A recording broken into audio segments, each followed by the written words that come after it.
называется «Дом». 3 спальни, кухня, терраса, панорамные окна с видом на океан. Есть бильярд и спортзал. Очень просторный, светлый и максимально комфортный. Берете? Пожалуйста. С вас $80 тысяч в месяц. Добро пожаловать в Сан Франциско. Это «Жизнь других».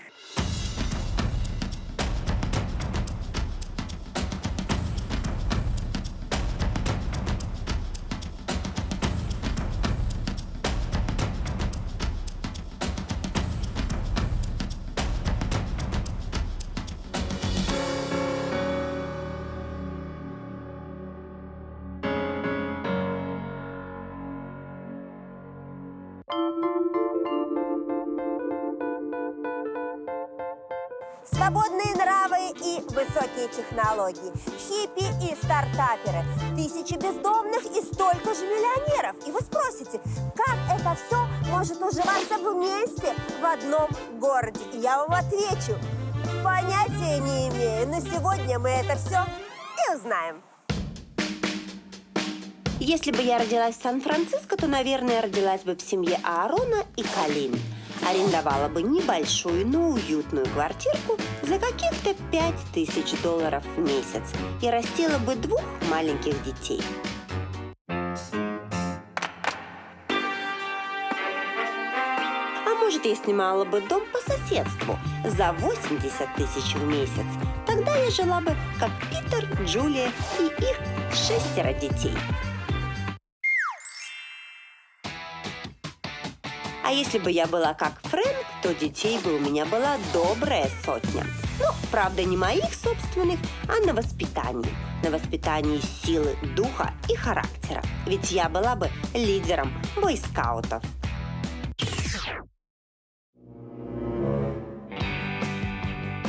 Но вот если бы я была молодой американкой, которая вот-вот родит маленького бойскаута, то я вряд ли бы вызывала скорую помощь.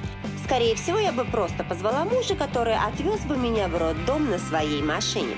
Во-первых, так значительно дешевле, а во-вторых, это также быстро.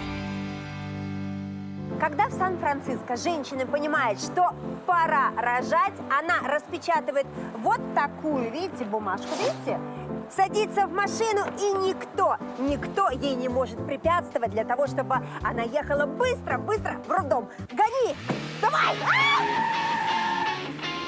Это никакое не правило и не закон. Это просто отношение окружающих. Когда люди видят такую табличку, то чисто по-человечески уступают дорогу, даже если ты едешь на красный. Но по сторонам, конечно, смотреть все равно надо. Ведь кто-то может и не заметить надпись. Стоимость самих родов определить довольно сложно. Все зависит от вида страховки, госпиталя и предоставленных услуг. Схема примерно такая. Больница выставляет счет страховой компании. Это может быть и $30 тысяч, а может быть и $1 миллион. Страховая начинает торговаться и оспаривать эту сумму. В итоге они сходятся где-то посередине.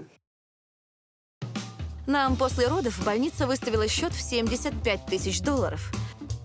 Страховая сторговалась до 25, а заплатила 20. Мы же покрыли оставшиеся 5. Почему так, даже не спрашивайте. Наша медицинская система – это тот еще сумбур. Я и сама ее до конца не понимаю. Возможно, поэтому некоторые местные женщины предпочитают рожать дома. Они просто нанимают доулу. Доула – это такая профессия человека, который во всем помогает женщине во время беременности, при родах и после. Моя задача – сделать роды женщины максимально комфортными, вне зависимости от того, где она решила рожать – дома или в госпитале. Я знаю, что нужно говорить и что делать, чтобы облегчить процесс и сделать его максимально естественным. За все свои услуги я беру $3000 с клиента. Америка была всегда страной эмигрантов. И если вы хотите стать одним из них, пожить в США хотя бы временно. Может приехать на пару недель языкового курса, а может устроиться на работу. Компания Lingua 3, платформа по обучению за рубежом и языковые школы Каплан подготовили для вас список из 15 способов, как попасть в США в 2020 году. Скачать его можно бесплатно по ссылки в описании. Если в вопросе родов многие женщины предпочитают натуральный подход, как природой задумано, то, отдавая ребенка в детский сад, уже с удовольствием прибегают к помощи новых технологий. Впрочем, разве может быть иначе? Ведь Сан Франциско – это одна из мировых столиц новых технологий.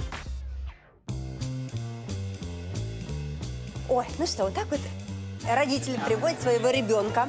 Даже если нет воспитательницы, она вдруг занята, он заходит, чекинит своего ребенка, что он пришел, написано, кто забирает ребенка, кто не забирает. Если, предположим, мама привела ребенка, она говорит, вот папа забирает.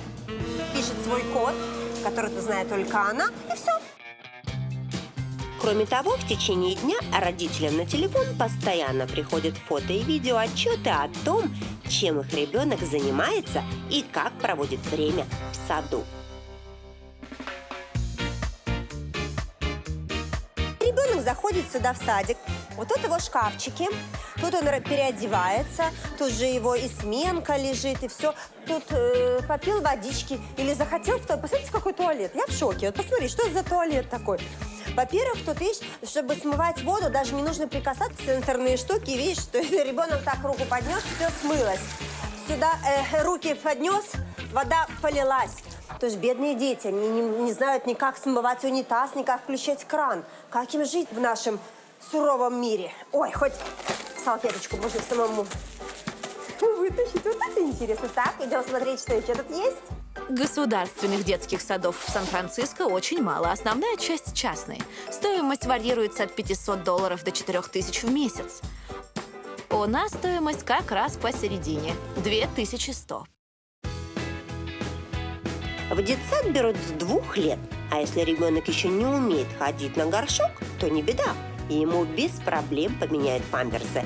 Правда, за отдельные $250 в месяц. Вам может показаться, что детские сады пытаются зарабатывать на всем, но с уровнем цен в городе иначе никак. Ведь, скажем, у обычного воспитателя не такая уж высокая зарплата. Чистыми около $50 000 в год. Вот это класс. Тут вот дети занимаются.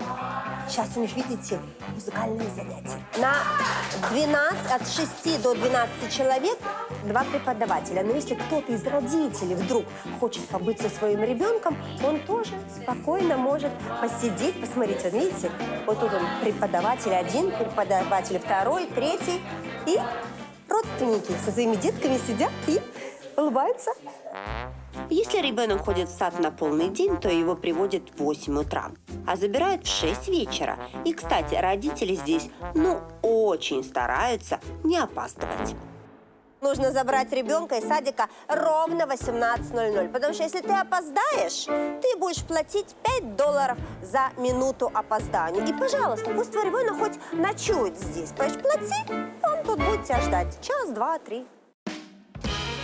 Для того, чтобы не переплачивать в подобных случаях, но при этом оставаться, например, дома или на работе, в Сан-Франциско уже разрабатывают новую технологию. Очередную новую технологию. Или, как здесь принято говорить, стартап.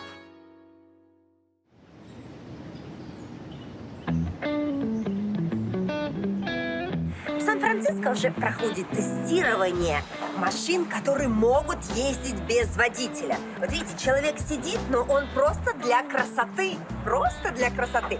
Сейчас мы посмотрим, что это такое. Ну что, поехали. По задумке, каждый автомобиль должен быть оборудован функцией удаленного управления.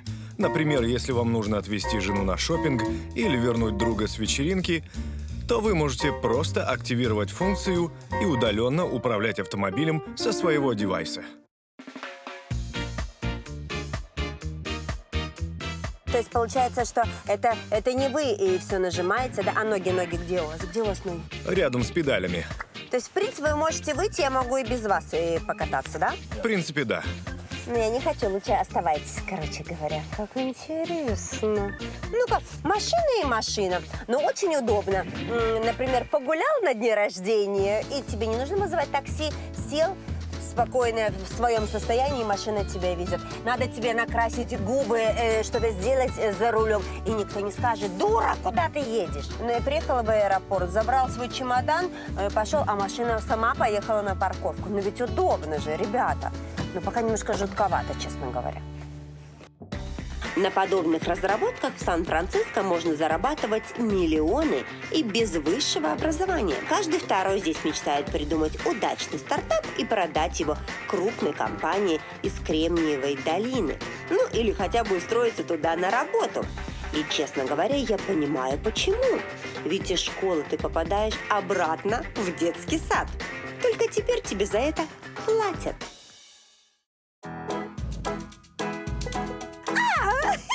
Когда мои дети вообще играли в детских таких вот комнатах, я им так завидовала, потому что уже взрослая тетка, куда ж я полезу в шарики. А некоторым людям повезло, и у них вот такие рабочие места. Ребята, мы в офисе, и это рабочее место! Конечно, большинство людей предпочитают сидеть за нормальными столами на нормальных креслах. Но если оно приелось, иди выбирай себе что-то необычное, а может даже экзотическое. Или если вам надоели ваши коллеги по работе, которые вот это вот сидят все время в компьютере возле вас, вы можете уединиться вот в таком вот маленьком будуарчике с подушечкой и насладиться своими шикарными мыслями. Ну вот, разве не прекрасно? Если мне, в принципе, надоел офис, то я могу туда вообще не ходить. Главное — выполнить задачу вовремя, а графика никакого нет. Отпуск у меня также в неограниченном количестве. Вот, например, в прошлом месяце я 2 недели отдыхал на Гавайях, а неделю гостил у родителей. Сегодня выходной, суббота, поэтому никого нет, и я могу вам спокойно показать вот рабочие места в Сан Франциско. Вот так вот люди сидят и работают. Тут в офисе работает 1500 человек. У каждого есть свое место, каждый сидит, что-то чем-то занимается. А вот здесь, смотрите, тут идут переговоры. Вот так вот прямо так вот садятся они, ложатся. И говорит: ой, ты знаешь, я считаю, что вот эта вот прибыль, которая 1,5 миллиона, мне кажется, ее можно увеличить. И вот, вы понимаете, так дальше. Вот прямо здесь, вот вся эта зона. Представляешь? На лужайке, так сказать. Чистая зарплата начинающего программиста в такой компании примерно $100 000 в год. Средняя зарплата около 200. Но чтобы тебя взяли, нужно пройти конкурс, а это 5000 человек на одно место. Квалифицированных людей довольно много, поэтому в нашей компании многое решает личное собеседование. Кандидат должен ментально подходить нашей команде, а также ответить на вопросы о толерантности и пройти культурный тест. Если тебе таки повезло и тебя взяли, то ты автоматически получаешь часть акций компании и целую гору разных мелких приятностей. И вот тут еще находится кухня, где каждый работник может прийти, приготовить 3 раза в день. Его кормят бесплатно. Бананы в неограниченном количестве, вы же понимаете. Кому надоел спертый воздух, может выйти на террасу. И тут, так сказать, на свежем воздухе с эхо спокойно себе пообедать, позавтракать и поужинать бесплатно. Потому что что? Потому что компания все оплачивает. Удивительно, но даже с такой зарплатой многие начинающие сотрудники не в состоянии позволить себе арендовать нормальное жилье в городе. Эту проблему решают знаменитые американские дома на колесах. В Кремниевой долине их целые улицы. Многие действительно живут в таких трейлерах из-за нехватки денег, но далеко не все. Один мой знакомый имел очень хорошую зарплату, но жил так просто потому, что ему нравилась мобильность. Все, что у него было, он, словно улитка, мог перевести в любую минуту и в любое место. Поймать кого-то конкретного и договориться, как вы понимаете, довольно сложно. Поэтому я с утра пораньше приехала к офису одной крупной интернет-компании и просто перешла через дорогу прямиком к трейлерному городку. А там познакомилась с первой попавшейся молодой парочкой, которую застала просто за завтраком. Hello. Доброе утро. Что, вы делаете кофе где-то в машине или где-то покупаете тут? Да нет, нигде не покупаем, делаем просто в машине. Заходи, посмотри сама. О, ну вот, смотрите, ну, во-первых, тут я могу со своим прекрасным ростом встать, даже повыше кто-то меня может встать. Тут вода. Это вы водой запасаетесь, да? Да, набираем на 4-5 дней. Есть еще вот здесь, в кровати. А, тут у тебя запасы, да? Значит, что у нас тут? Холодильник, да, есть? Могу посмотреть, что в холодильнике? Закрыт холодильник. Это чтобы никто не залез. Ой, слушай, ну тут креветки, и кетчуп, и майонез, и зелень. Вы тут нормально готовите. Вот так у вас и чайник даже, плита. То есть тут все приготовили, тут раковина, все сразу помыли. Шикарно. Тут туалет, даже зеркало посмотрел на себя после туалета. Господи, испугался, снял шапку, чтобы не дай бог. Печь у ребят газовая, свет от аккумулятора и батареи. А душ? Вот с душем проблема. Его приходится принимать за шторкой на улице, но ребята говорят, что привыкли. А где вы спите? Спите вы где? Так вот здесь же и спим. А, вот это раскладывается. Все, я поняла уже, я тебе верю. Все, ну так, слушай, супер. Ну ты представляешь, так же многие американцы, да, вот живут. Это удобно. Получается, вы не платите за аренду, то есть вы где захотели, припарковались, продукты зашли в магазин, купили. В принципе, это очень экономное жилье, я правильно понимаю? Совершенно верно. Но чтобы экономить, нужно постоянно двигаться и внимательно смотреть, где паркуешься. Ведь, во-первых, есть платные и бесплатные стоянки, а во-вторых, долго стоять на одном месте нельзя. В некоторых местах это не больше суток. Однако теперь это тоже не проблема, как за кадром добавила Розали.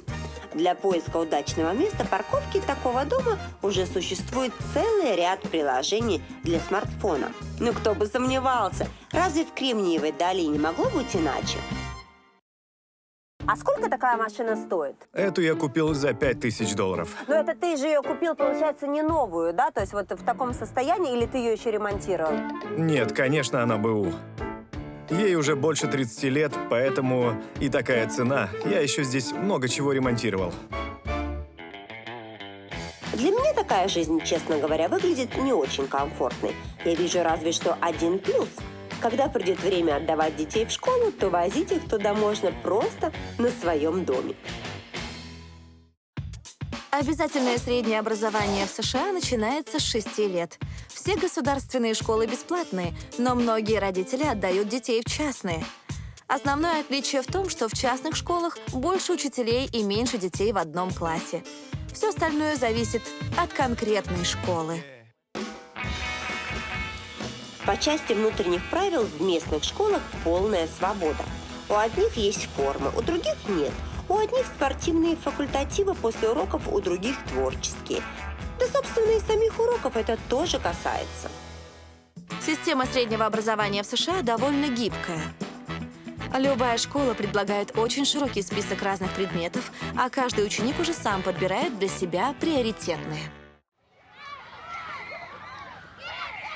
Проще говоря, если школьник знает, что тангенсы и котангенсы в жизни ему не пригодятся, то никакая Марья Ивановна их учить не заставит. Также и с времяпровождением после школы. У местных детей огромный выбор разных секций, кружков и занятий, таких как знаменитые Бойскауты. В бойскауты идут не просто для того, чтобы ходить в походы. Здесь мы учим детей жизненным ценностям, учим уважать друг друга и помогать друг другу. И, конечно, тренируем их выживать в диких условиях. Я занимаюсь этим с 65-го года и могу сказать точно. Бойскаут – это не просто кружок, это образ жизни. Как видите, бойскаутом можно быть не только в детстве, но и остаться им после школы. Мало того, сделать это своей профессией. Чтобы стать лидером бойскаутов, как Фрэнк, и зарабатывать от $50 тысяч в год, необходимо даже закончить университет. Однако для того, чтобы жить не в соседних городах, а в самом Сан Франциско и жить в нормальном доме, надо зарабатывать как минимум 1100. Нормальными в Сан Франциско считаются вот такие милые невысокие домики, в которых и живет большинство горожан.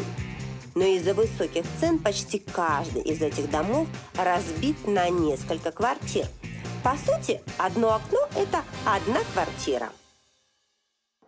Вот это типичные дома, в которых живут жители города. Давайте посмотрим, как это все выглядит изнутри. Идем. Я пришла в гости к Аарону и Калин. Он работает инвестиционным банкиром, а она сидит дома вместе с двумя маленькими детьми. Показывать свой дом они начали с кухни.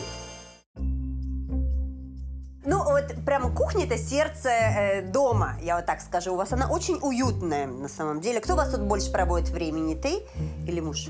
В нашем случае это Аарон.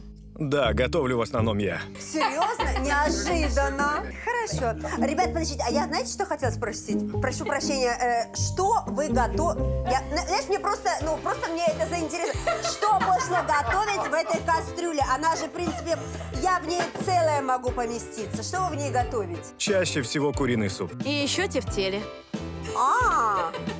Это вы можете весь город накормить? Просто мы готовим на целую неделю и замораживаем. Давай, знаешь, не закрывается, ты понимаешь, дожились. Вообще, вы знаете, существует такой стереотип, что в Америке все едят только фастфуд. А вы как-то так готовите супы? Да, все и правда его едят. Нас нельзя в этом смысле назвать типичной семьей. Дома мы стараемся готовить. Но если едем куда-то гулять, то тоже не брезгуем бургером, чипсами или хот-догом. В принципе, весь город Сан Франциско по части еды нельзя назвать типичной Америкой. Здесь все стараются питаться здоровой, органической едой. Есть побольше супов, салатов и фруктов. Так, ну и тут у вас, я понимаю, обед, завтрак и ужин тут и проходит, да? Я смотрю, у вас такая тоже тут выставка красивая, да? Это кто у вас любит, как сказать это, баловаться? Это наш гостевой шкаф. Мы вообще очень часто зовем в гости друзей и соседей. Готовим ужин на всех и пьем вино. Ну или еще что-то. Да. Вы как-то мне все ломаете стереотипы. Гостей принимаете, едите здоровую пищу. Что-то не то. В США действительно далеко не каждый любит принимать гостей. Чтобы не готовить и не морочиться, всегда проще собраться с друзьями в ресторане. Так, веди меня. Ага, вот это ваша спальня, правильно я так понимаю? Это не... Тут детей нет у вас, да, в этой спальне? Да, это наша, но малышка Дафни всегда спит с нами. Хоть у детей есть комната и побольше этой. А скажите, это ваша квартира или вы ее снимаете, арендуете? Арендуем за $5000 в месяц. Ну, это хорошие апартаменты, да? Получается, это, и дорогие апартаменты. Я бы так не сказал. Это средняя цена для такой двухкомнатной квартиры. Нужно отметить, что двухкомнатными здесь называют квартиры с большой гостевой комнатой. То есть мы бы назвали это огромной трехкомнатной квартирой 100 квадратных метров. Кроме самой суммы аренды, ребята еще платят за уборку и коммунальные. Это около $200 в месяц. Сложно вообще здесь, в Сан-Франциско, арендовать квартиру? То есть, я не знаю, поручители должны быть или какие-то собирать нужно документы? Да, все это необходимо. Кстати, когда мы договорились, что ты приедешь к нам в гости, я загуглил и посмотрел твою передачу о Нью-Йорке. Так там вся эта тема очень подробно описана. Я ведь именно из Нью-Йорка и переехал в Сан-Франциско. Так вот, здесь система аренды фактически такая же.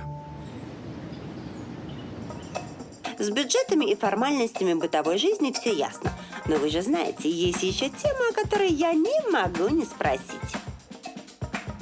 А вы когда вот встречались, когда вы только начинали, приходили друг к другу на свидание, дарили друг другу подарки, ходили в ресторан, кто платил? За все платил только я. Я не знаю, о чем мы еще с вами говорили. То есть, ты мне скажи, такие джентльмены для Америки – это редкость? Я бы сказала 50 на 50. Это больше зависит от женщин. Одни хотят чувствовать себя равными и сами за себя платят. Я не из них. Мне нравится, когда за все платит джентльмен. Знаю, этот ответ может показаться неожиданным. Реально? Да, то есть сломали все стереотипы жизни в Америке. Ну, честное слово. Куда поехать в путешествие по США, если вы планируете поездку в первый раз? Ведь хочется посмотреть все и сразу. Компания To Be America организует групповые поездки по США. Вы из любой точки мира можете забронировать и оплатить тур. Для этого не надо приходить в офис. Большинство туров проходит по фиксированным датам. А для тех, кто не нашел компанию для путешествия, существует уникальная услуга – поиск попутчика. Отели в США не дешевые, а такой сервис еще и позволяет сэкономить за счет проживания в отеле на двоих. В общем-то, и Сан-Франциско уже давно ломает стереотипы типичной семейной жизни. Не зря ведь его называют городом свободы. Можно сказать, что именно здесь эта самая свобода и родилась. В 70-е годы в районе под названием Кастро стремительно начала расти численность представителей ЛГБТ-сообщества. Уникально то, что здесь они начали абсолютно открыто показывать, кто они, не стесняясь своей ориентации.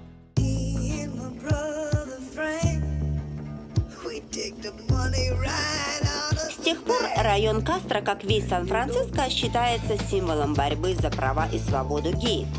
Они живут здесь открыто, ни от кого не скрываясь и не боясь показывать, кем они являются. Именно здесь открытый гей впервые был избран на государственный пост. Именно здесь впервые разрешили официально заключать однополые браки и, конечно, заводить детей. Поэтому я пошла в гости к еще одной типичной семье для Сан-Франциско – Патрику и Дамиану, которые уже несколько лет живут вместе и воспитывают 2 детей. Застала как раз во время кормления.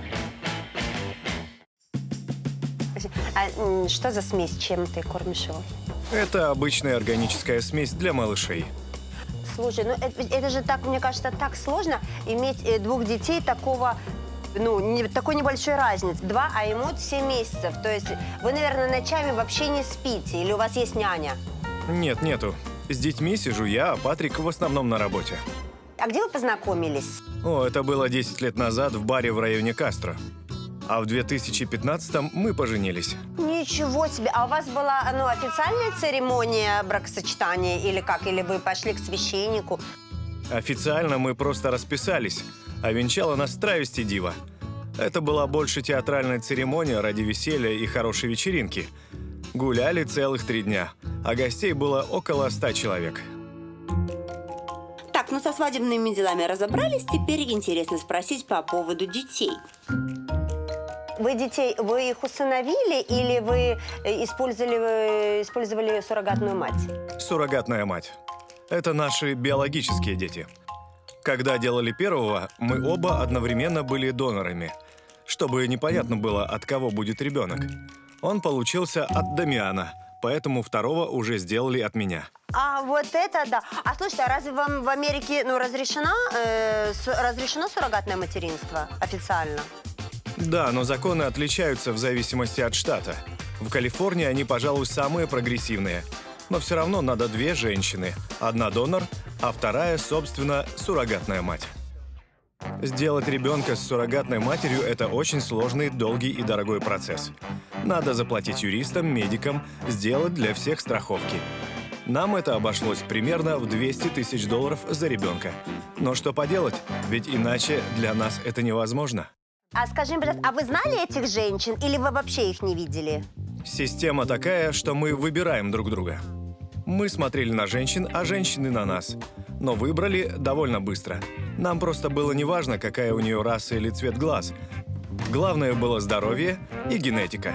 А когда у вас ребенок кричит «папа», кто из вас бежит? Тут все просто. Меня зовут Папа Дэми, а Патрика – Папа Патрик. В нашей семье нет никакого разделения обязанностей на женские или мужские. Готовим мы оба, убираем тоже оба, бюджет у нас общий, да и в воспитании детей участвуем в равной степени.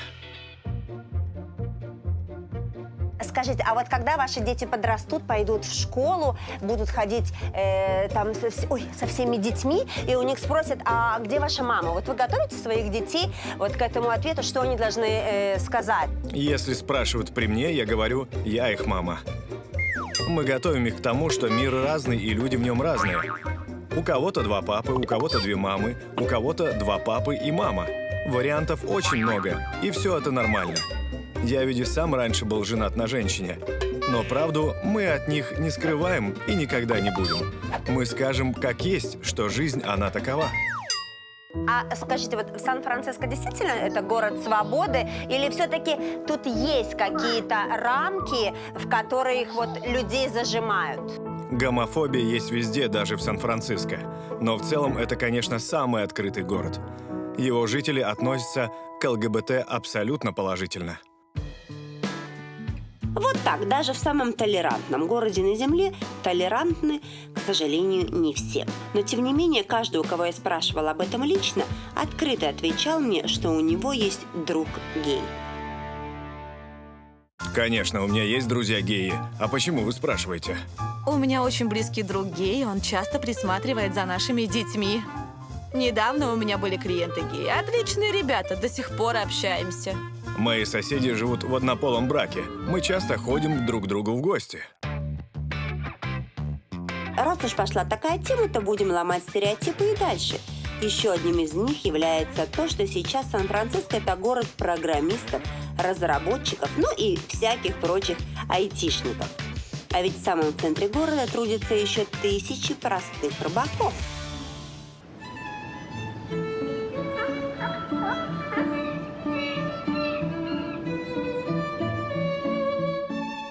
Только на одном этом причале расположено с десяток небольших семейных компаний, как наша.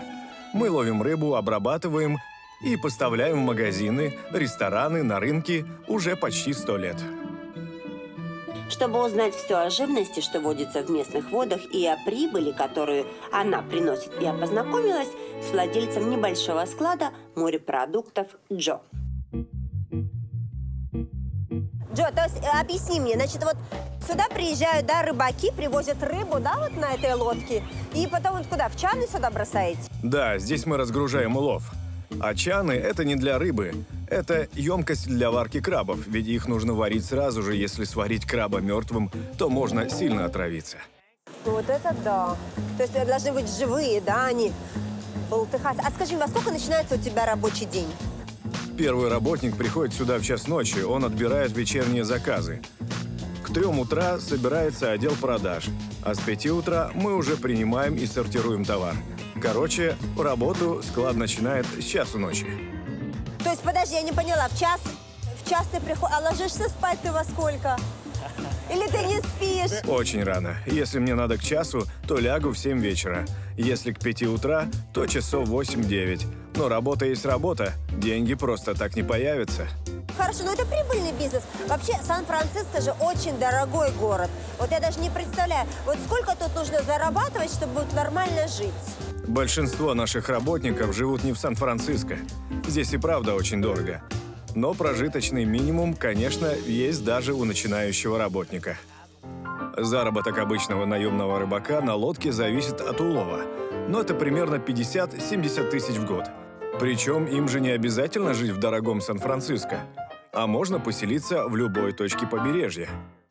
Так, ну хорошо, а покажи мне, что у тебя тут есть. То есть вот это уже расфасовывают для ресторанов, баров, да, маркетов уже? Да, такие есть. Все это под каждого заказчика. Вот, например, устрицы. Скажи мне, сколько стоит вот такая упаковочка устриц? Такие стоят по 80 центов за штуку. Мы продаем их поштучно. Считать приходится все очень тщательно, потому что вести бизнес в Сан-Франциско – это крайне дорогое удовольствие. Скажи, большие налоги на бизнес у вас в Сан-Франциско? О да, точные цифры тебе сможет рассказать только мой бухгалтер. Но для примера скажу, что мы платим $800 в месяц только за то, чтобы сотрудники могли парковаться рядом со складом. Поэтому я и говорю, что мы здесь каждую устрицу считаем. С одной стороны, в Сан-Франциско очень дорого, но с другой, здесь даже для нас, рыбаков, доступны высокие технологии. Благодаря новым программам и приложениям я могу посчитать баланс до последней креветки. Это очень помогает работе. Новые технологии уже давно проникли и в обычную жизнь местных.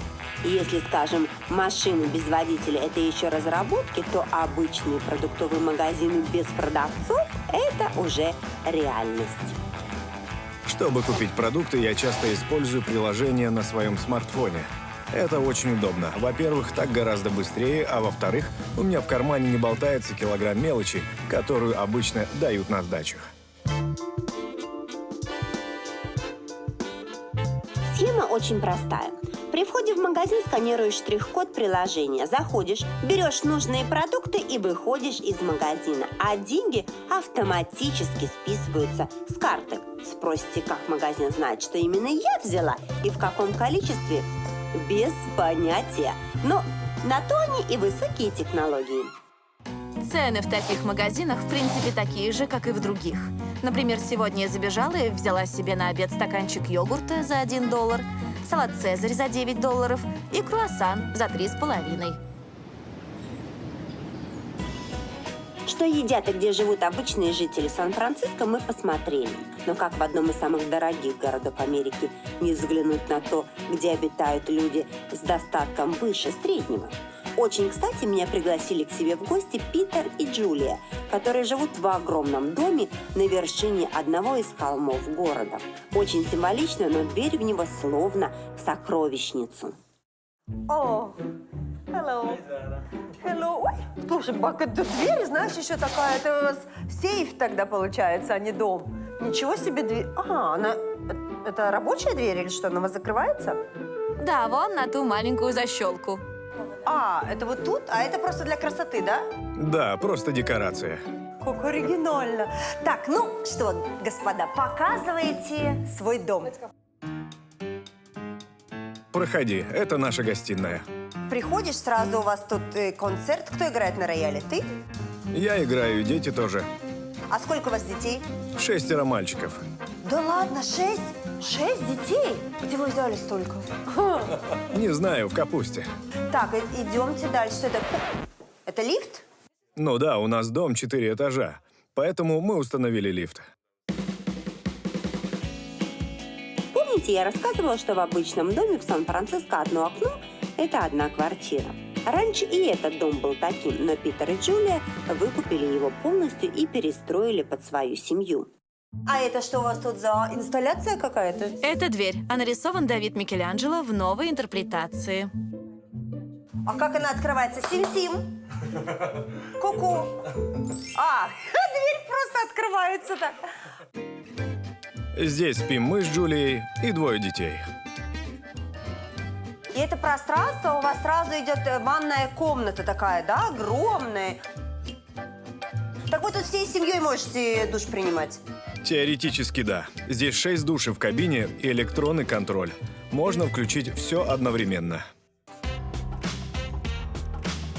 Так, с 2-м этажом все понятно. Ах, да, я забыла сказать, что это 2-й этаж. На 1-м расположился спортзал, бильярдная, теннисный стол и прочие развлечения. Но меня, как любого путешественника, всегда тянет вверх. Вот это да! Отсюда видны все достопримечательности. И мост «Золотые ворота», и Ломбард-стрит, и Алькатрас. Слушайте, какая красота! Это очень холодно, очень красиво. Это Сан-Франциско. Здесь немножечко холодно, даже когда жарко. На 4-м этаже ребята показали мне еще одну спальню, и наконец-таки мы пришли на кухню. То есть вам для того, чтобы приготовить чашечку кофе, нужно подняться 3 этажа, если лифт застрял. Ты понимаешь вообще? Ага, вот и раковины. Ну, слушайте, вроде бы и места как бы и немного, и в то же время все есть очень-очень стильно, очень красиво. И скажи мне, кто разрабатывал дизайн вашего дома? Ну, или это все сами придумали? Все сами придумали. По сути, это то, чем Питер занимается. Да, я покупаю старые дома, перестраиваю и продаю. Главная идея – это делать их максимально комфортными. Вот, например, здесь 4 этажа. Но все спроектировано так, что если я на 4-м скажу сыну «иди обедать», он меня услышит на 1-м. Шторы на окнах опускаются и поднимаются автоматически. Они для нас как естественный будильник. Освещение в нашем доме всегда меняется очень медленно, подстраиваясь под свет снаружи, чтобы ты даже не заметил, как включился свет в доме и глаза постепенно привыкали. Полы везде теплые, чтобы комфортно было ходить босиком. С подогревом даже сиденья на унитазах. Ну, слушайте, дом шикарный, просто великолепный. Сколько стоит такой дом? Купить, сделать, не знаю, ремонт? Как? Вот сколько это может Сан-Франциско стоить? Цену для продажи я сейчас даже не знаю, но могу сказать, что если такое снимать, то это будет стоить где-то $80 000 в месяц плюс налоги. В Сан-Франциско недостаточно просто отдать деньги за дом. Если ты его купил, то еще каждый месяц будешь платить налог, который рассчитывается от суммы покупки. За наш дом мы платим $3000 в месяц, плюс еще 1000 за коммунальные. Ну вы его строили, я не знаю, наверное, всю жизнь или как? Да нет, справились за год. Ты хочешь, чтобы я сейчас с окна выпрыгнула? Поверь, стройка в Сан-Франциско – это как раз самое простое. Ну да. Скажи это тем подрядчикам, которые делали мне ремонт. И тем, кто делал ремонт всем моим друзьям. И всем друзьям всех моих друзей. Короче говоря, оказывается, если ты хочешь построить здесь новый дом или переделать старый, то основная часть времени уйдет не на саму стройку, а на ее согласование с городскими властями. Сан-Франциско – это маленький полуостров, на котором уже фактически нет земли, где можно строить новое жилье. При этом городские власти не разрешают строить дома выше 12 метров, чтобы везде попадал солнечный свет. Также нельзя менять архитектурный стиль фасада, чтобы не портить лицо города. Поэтому на все формальности и утверждения нового проекта обычно уходит около 2 лет. Вы логично спросите про небоскребы, но их можно строить только в центральной части города. Здесь больше работают, чем живут. А работают те, кто и покупает это баснословно дорогое жилье на холмах. Причем дома за 10-20 миллионов долларов разлетаются, как горячие пирожки. Но удивительно другое, что в городе, где нормальным заработком считается $100 000 в год, где самая высокая плотность миллиардеров на душу населения, самое большое количество бездомных. Бездомные – это, пожалуй, главная проблема для Сан-Франциско. Их здесь больше, чем где-либо. Причина не только в том, что государственного финансирования на решение проблемы не хватает, но и в самом законодательстве. По законам Калифорнии никто не имеет права прогнать бездомных. Они могут свободно спать, где хотят, и делать, что хотят. Естественно, пока это не мешает другим жителям. Если бродяга кому-то навредил или ведет себя агрессивно, то его, конечно, заберет полиция. Его поместят в тюрьму или больницу, но потом он выйдет обратно и снова будет жить на улице. Это замкнутый круг. В других штатах законы отличаются, поэтому некоторые даже собирают бездомных. Сажают их в автобусы и целенаправленно перевозят в другие. Но это не решение проблемы, а просто ее перемещение. Конечно, здесь есть и приюты для бездомных, где можно переночевать или бесплатно поесть. Чтобы узнать обо всем подробнее, я познакомилась с Джоном, который создал один из таких приютов. В гости к нему я пришла как раз во время обеда. Здесь наша столовая. Тут можно бесплатно позавтракать, пообедать и поужинать. Каждый день мы здесь готовим 2500 порций. К вам сюда может прийти кто угодно. Вот, я не знаю, это вот мой режиссер сейчас захочет поесть. То есть вы не скажете ему, иди заплати и ешь там? У нас может поесть любой, кто голоден. 24 часа в сутки. Идем посмотрим, что сегодня на обед у нас. А люди, которые у вас тут работают, они получают зарплату? Есть волонтеры, есть и постоянные работники. Хоть платим мы немного, но здесь есть люди, которые сами раньше были бездомными, потом пришли в приют, и он изменил их жизнь. Кормят здесь очень даже хорошо. Рис на пару с овощами, курица под соевым соусом, а при желании еще можно взять суп на первое и сэндвич. Так, слушай, ну выглядит, я тебе хочу сказать, очень даже симпатично. Так, ну давай присядем сейчас буду ставить тарелку. Оказывается, большая часть тех, кто здесь работает, тоже раньше жили на улице. Мало того, сам Джон часть жизни тоже бродяжничал. В молодости я очень быстро и легко достиг успеха. Я работал в крупной нефтяной компании и зарабатывал огромные деньги. По сути, они-то меня и погубили. Я пристрастился к тому, чего не стоило даже пробовать. Меня уволили, я потерял семью, дом, друзей. Я потерял жизнь. И что, ты прямо спал на улице? На улице, на парковках, в подвалах и заброшенных зданиях. Зарабатывал только тем, что сдавал свою кровь как донор. Мне платили $22 в неделю. Потом попал в один из таких приютов и в нем нашел новый смысл жизни. помогать таким же, как я. Но вот ты мне скажи, то есть ты человек, который все потерял и смог опять взять себя в руки, а люди, которые приходят сюда, почему они не могут начать заново? Наша основная миссия как раз в том, чтобы они поверили в себя еще раз. Многие бездомные – это бывшие бизнесмены, политики, профессора из университетов. Они просто жили не своей жизнью, поэтому сломались. Мы постоянно с ними беседуем, проводим разные курсы и занятия, чтобы вернуть им желание жить. То есть вот тут вот люди спят, да? Да, когда человек получает здесь койку, он может жить здесь только 1 месяц. Это время, за которое он должен изменить свою жизнь, а мы, как можем, помогаем ему в этом. А через 30 дней что человеку делать? Он за эти 30 дней должен найти работу себе или жилье? Может, и то, и другое. Месяц – это мало, но больше мы дать не можем, потому что у нас только 27 мест, а желающих сотни. Поэтому стоит огромная очередь. Подобных приютов для бедных и бездомных, к сожалению, совсем не хватает, поэтому их так много на улицах. Главная проблема – не хватает финансирования. Например, наш приют существует исключительно на частное пожертвование. Джон, ну скажи, в Америке деньги решают все или нет? Этот вопрос даже не касается Америки, он касается всего мира.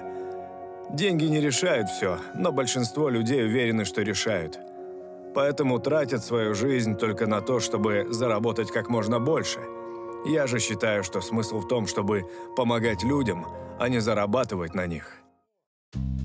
Конечно, так как Джон считает, далеко не все американцы. Подавляющее большинство работают всю жизнь и копят деньги себе на счастливую пенсию. Пенсионная система в США имеет 3 вида. Первый – это обычная пенсия от государства. Вторая – это когда платит компания, в которой ты работал. И третья – это личная система накопления, которые предлагают разные страховые компании. Их часто совмещают, поэтому многие американцы, по сути, получают 3 пенсии одновременно. Следовательно, и посчитать, какая у американца пенсия, очень сложно, потому что для каждого человека она может кардинально отличаться. Средняя пенсия от государства – это примерно $1000 в месяц, но за счет остальных 2 выплаты увеличиваются в разы. На пенсию я пока не вышел, но уже скоро это произойдет. Я планирую купить дом на колесах и отправиться в путешествие по всей Америке. Ведь пока что мне кажется, что я видел недостаточно. Рассмотрев жизнь в городе на холмах поближе, я могу сказать одно. Здесь никому нет дела, на какой социальной ступеньке находится другой человек. Никому не важно, кто в каком доме живет, и не важно, кто и кого себе в любимые выбрал. Но не путайте это с безразличием, нет. Под словами «неважно» я имею в виду терпимость, благодаря которой каждый житель Сан-Франциско может жить так, как хочется именно ему, и быть тем, кем он есть на самом деле.